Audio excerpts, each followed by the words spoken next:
নমস্কার, আমি শীতেশ হালদার।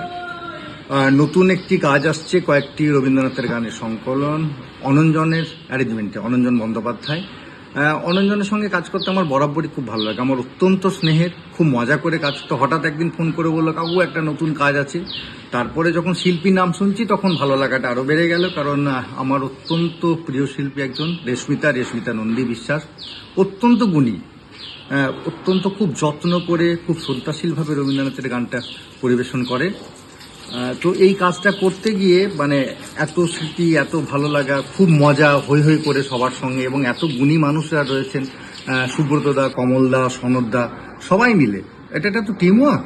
সুব্রতদা, কমলদা, আমি ছিলাম তবলায়, শ্রীখোলে, সবটা নিয়ে না একটা টোটালিটি আর কি, টোটাল একটা। তারপরে ওরা যখন হৈ হৈ করে ভিডিও করতে গেল, আমাকেও বলা হলো, সেখানে নিমাইদা ছিলেন, আমাদের অত্যন্ত শ্রদ্ধার মানুষ। উনি সব ব্যাপারটাকে সুন্দর করে গুছিয়ে রেখেছিলেন।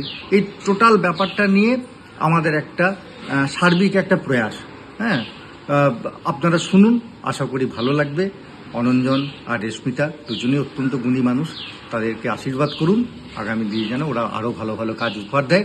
আর সবশেষে একটা কথা বলি, যেন আমিও এইভাবে ওদের সঙ্গে সংযুক্ত থাকতে পারি, এইটুকু।